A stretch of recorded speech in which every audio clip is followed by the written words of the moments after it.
they brought it up. They brought up the streets or whatever.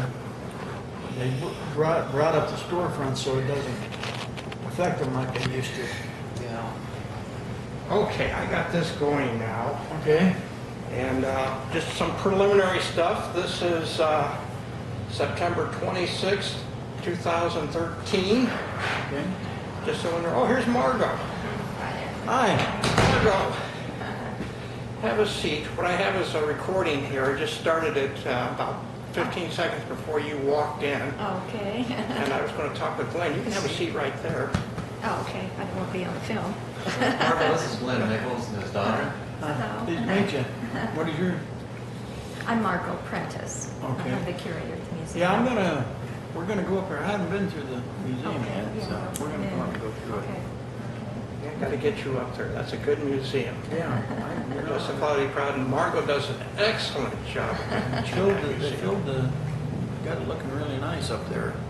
Are you from there? You know what I was No, impressed I'm about from was Missouri they originally, still so, took the old courthouse and they got it looking really nice. Yeah. The old clock is still up there. And then they put the new building in next to it. Yeah, the law enforcement. Yeah, I building. don't know how long it's been there. Well, that's been there since about 2001, 2002, somewhere in there. That's when they finished it. That's when the city, I know, moved their jail down there. So yeah, when was the last time you were back here?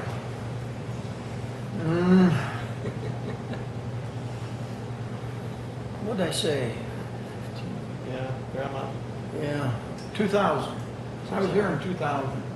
Okay. My mother passed away, so I was here for the funeral and that.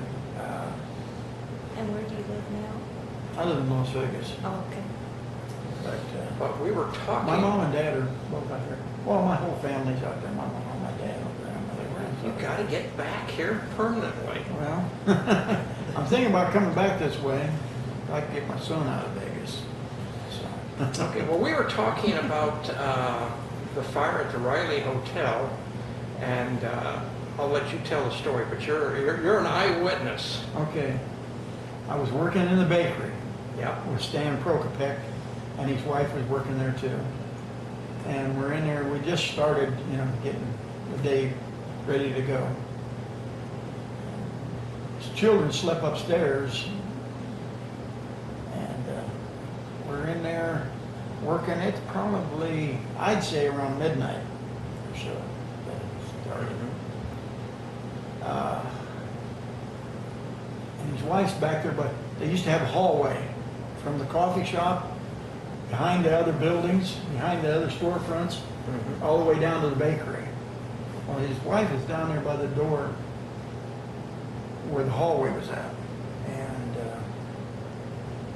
she hollered to Stan, said, "Stan, there's somebody back here making a whole bunch of noise."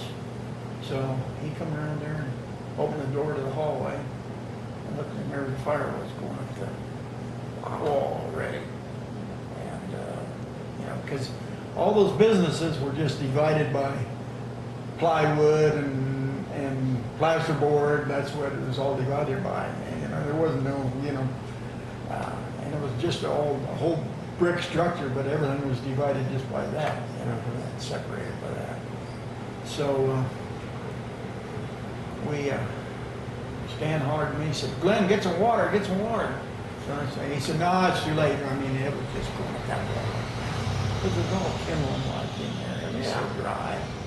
And the fire was sailing up the wall there. So he said, help his wife get the kids out of the upstairs there, where they were sleeping. So we got the kids out. He said, "Run to the hotel and better tell them over there, How many guests did they have up there, do you know? Huh? How many guests did they have? I had no idea how many were there. I know I just, ran over and told them. So then they started fighting the fire. Yeah. And Yeah.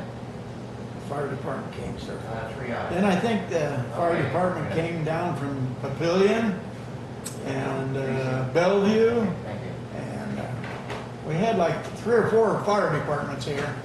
And it just, it went quick because it was just burning up. And then I guess the fire in the hotel jumped over and landed on some of the fire landed on the roof of the theater there, and it went too. So that's exactly what happened. But I remember old Stan. Stan used to drink a lot. And he'd always said we'd go fishing together after working all night, and he'd always have a 6-pack of beer and a pint of whiskey. So he had just purchased the whole place. He had just purchased the hotel and all those buildings and the bakery. He had just purchased them about 6 months before the fire started. Oh, boy. He had them well insured though, because we got out there and we got outside, then got the kids out and everything else, and he said, he parked there on the street. And we parked there on the street, just down from there. He said, Glenn, go get me a 5th of whiskey and a case of beer, because we're going to watch this sucker burn. And, well, we did. Did Stan get anything of his business, any machinery or counters or No, any we didn't. donuts out? Well, we didn't try to get anything out. We just, tried to get the kids. Oh, I mean, it was burning so fast when, like I said, it was like a kindling. Yeah. And you said the oven. It was so dry, huh? The oven was the only thing that was left? After the fire, all the bricks are laying down there on the ground and all. The only thing as you drive by there and look back here, the old oven was the only thing still standing. Oh, Everything else was just piles of brick, but you can see the oven standing back there. That's the only thing that was left. well, you worked for Stan after the fire. What did you do? Well, I left, I can't remember. I went back up to, I left here in probably 65 up there. So, Okay. but I worked for him, I first started for Stan when I was like 15 years old. I used to fry donuts, drive the delivery truck. We used to deliver clear up to Bellevue there, to the Offutt Air Base. We used to deliver clear up by the Offutt Air. There used to be a coffee shop and a restaurant there across from the air base. We used to deliver donuts clear up there. All the little stores kept. Okay, well, you had a good And bit. I knew where everybody kept their money, because when I went in and they'd pay me, the money was always cold, so everybody kept their money in their money bags in the refrigerator. Cold cash. Yeah. So, but, Well, you mentioned going to dances. oh, yeah, they used to have a dance hall down here, and he said right there where the Godfather Pizza's at, Oh, yeah. on the Okay, second floor up there. Arthur Murray used to come down here every Wednesday, Mm-hmm. and the kids would go down there and read like anywhere from 12 to 15 years old, and it cost us 50 cents to go there on Wednesdays, and they'd give one dance lesson, a new step, but then we was up there for like probably about 3 hours every Wednesday. Okay. All the guys meeting the girls, dancing in. Oh, yeah. Oh, yeah. Yeah. Do you remember the name of who ran it or anything, any details of that? Like I said, Arthur Murray came down. Well, Arthur Murray came down. Arthur Murray came down from Omaha. It was Arthur Murray that came Okay. down every Wednesday at that time. Do you remember any other hangouts while you were down there? Yeah. The one that was down here on the corner was called, So there was a cafe here called Yeah. New Way or something like that? no, well, yeah, that was on the other corner over there. Oh, that was on the, okay. That was on the corner across the street. Yeah, Rachel. What's a song? Name of this. Honeycomb.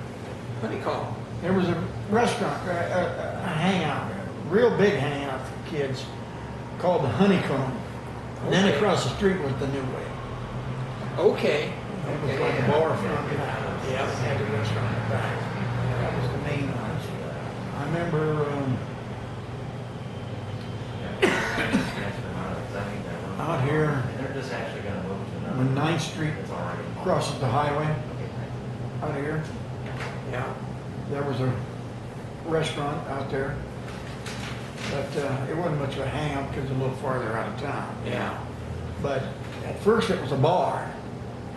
And I remember my mom saying, they shouldn't be allowed to open a bar there because all the kids have to go by and go to school up that street. Man, oh, she was having a fit about that bar. First opened over there, so that must have been about 1960, no, 1950, 51 or something like that when Okay. it first opened. There's still a building out there, but it's not. It was a bar and then it was a restaurant for a long time. Do you remember a place called Wimpy's? Oh, yeah. Right over here on the corner across from the Godfather. Ah, Oh, I used to hang out. I used to deliver papers for the Plasma Journal Yeah. when I was about 11, 12 years old. Every Monday and every Thursday. And I delivered up in here. I had about 50 papers. I went clear up by the park with my papers. And I'd go up and go down, and then I'd come back down. I went to Wimpy's every day. And in the wintertime, I'd go in there every day. When I was delivering papers on Yeah. Mondays and Thursdays, go in there every day and have a cup of hot chocolate and a chocolate roll from the bakery, just dough and that, and it was just Yeah. with chocolate on top. 5 cents for 5 hot cents? chocolate and 5 cents for the. Wow. I used to stop in the wintertime in there all the time. Did you ever go out to Merritt's Beach? Oh, Merritt's Beach, yeah, I learned how to swim out there. Yeah. Merritt's Beach, we went out there, they were in life-saving classes and all that. Okay. Well, we've got an exhibit about Merritt's Beach at the museum, so. Yeah. Well, you'll have to see that exhibit. Margaret's done a great job setting Oh, that. it was really, that was a heck It was of a nice a place. nice Yeah. place. Yeah, I used to go out there. In fact, I learned to, I think I got a merit out there for life-saving. We had to go out there and go off the diving board and you took like your Levi's here and you tied them together here on the bottom and then you jump in the water off the diving board and hold them up over your head, and then when you hit the water, and that would hold the air, so you use it for flotation. Yeah, we did all that. We did all that. Oh, I remember all that stuff. Yeah. So you remember some of the people you delivered papers to? Oh, not really.